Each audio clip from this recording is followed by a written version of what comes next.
Hello, അസ്സാം വലൈക്കും. ഇഷ്വാസ് വേൾഡിലേക്ക് എല്ലാവർക്കും സ്വാഗതം. അസ്സാം വലൈക്കും. അപ്പോൾ ഞാനിന്നൊരു പാസ്ത ഉണ്ടാക്കുന്ന വീഡിയോ ആയിട്ടാട്ടോ വന്നിട്ടുള്ളത്. അപ്പോൾ അതിലേക്ക് ആവശ്യമായത് എന്തൊക്കെയാണെന്ന് നോക്കാം. വെളുത്തുള്ളി ചെറുതായി അരിഞ്ഞത്, സവാള 2 ചെറുതായി അരിഞ്ഞത്, ക്യാപ്സിക്കം ചെറുതായി അരിഞ്ഞത്, ക്യാരറ്റ് 2 ചെറുതായി അരിഞ്ഞത് കേട്ടോ. അപ്പോൾ ഇതാ വെള്ളമൊക്കെ തിളച്ച് വന്നിട്ടുണ്ട് കേട്ടോ. ആ വെള്ളത്തിൽ നമുക്ക് നമ്മുടെ പാസ്തനെ ഒന്ന് വേവിച്ചെടുക്കാം കേട്ടോ. ഉപ്പും സൺഫ്ലവർ എണ്ണയും ഒഴിച്ച് കൊടുത്തിട്ടാട്ടോ വെള്ളം ഞാൻ വെച്ചിരുന്നത്. അപ്പോൾ അതൊന്ന് വേവിച്ചെടുക്കാം. അപ്പോഴേക്കും നമുക്ക് ചിക്കനൊന്ന് പൊരിച്ചെടുക്കാണ്ട് മഞ്ഞൾപ്പൊടി, മുളക് പൊടി, ഉപ്പ് ഇട്ടിട്ടൊന്ന് വേവിച്ചെടുക്കാം കേട്ടോ, പൊരിച്ചെടുക്കാം. അപ്പോഴേക്ക് ചട്ടിയൊക്കെ വെച്ചിട്ട് നമുക്ക് ചട്ടി ചൂടാകുമ്പോൾ അതിലേക്ക് സൺഫ്ലവർ എണ്ണ ഒഴിച്ച് കൊടുക്കാം കേട്ടോ.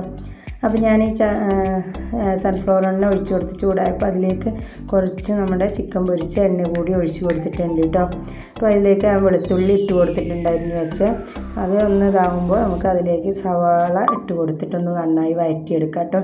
സവാള വഴറ്റി വരുമ്പോഴേക്ക് നമുക്ക് അതിലേക്ക് നമ്മുടെ ക്യാരറ്റിനെ ഇട്ട് കൊടുക്കുക. ക്യാരറ്റ് ഒന്ന് അടച്ച് വെച്ച് വേവിക്കണം കേട്ടോ. ഒന്ന് കുറച്ച് വേവ് ഉള്ളത് കൊണ്ട് എന്നിട്ട് അതിലേക്ക് നമുക്ക് അത് വെന്ത് വരുമ്പോൾ ക്യാപ്സിക്കം കൂടി ഇട്ട് കൊടുക്കാം. ക്യാപ്സിക്കം പിന്നെ വഴറ്റുമ്പോൾ തന്നെ വേവുമല്ലോ, അപ്പോൾ അത് അടച്ച് വെച്ച് വേവിക്കേണ്ട ആവശ്യമില്ല. അപ്പോൾ അതിൻ്റെ ഇടയിൽ ഞാൻ ചിക്കൻ ഒന്ന് പിച്ചിട്ട് വെച്ചിരുന്നു, അതുകൂടെ ഇട്ട് കൊടുക്കാം കേട്ടോ. അപ്പോൾ ഞാൻ അതിലേക്ക് മസാല ആയിട്ട് ഇട്ട് കൊടുക്കുന്നത് 1, 2, 3 മസാലയാണ് കേട്ടോ. വേറെ കുരുമുളക് പൊടി കുറച്ചിട്ട് കൊടുത്തിരുന്നു. ഇനി നമുക്ക് അതിലേക്ക് ഒരു തക്കാളി സോസ് ഒഴിച്ച് കൊടുക്കാം. അപ്പോൾ അതുകൂടി ഒഴിച്ചൊന്ന് മിക്സ് ആക്കിയിട്ട് നമുക്കതിലേക്ക് പാസ്ത കൂടി ഇട്ട് കൊടുത്തിട്ട് നന്നായി ഒന്ന് മിക്സ് ചെയ്യാം കേട്ടോ. അപ്പോൾ ഇതൊക്കെ ഒന്ന് മിക്സ് ചെയ്ത് വന്നപ്പോഴേക്കും ഞാനൊരു മയോണൈസ് അരച്ച് വെച്ചിരുന്നു, അതും കൂടി ഒഴിച്ച് കൊടുത്തിട്ടൊന്ന് നല്ലോണം മിക്സ് ചെയ്യുക. മയോണൈസൊക്കെ ഒഴിച്ച് കൊടുത്താൽ കുട്ടികൾക്ക് നല്ല ഇഷ്ടമാവും കേട്ടോ.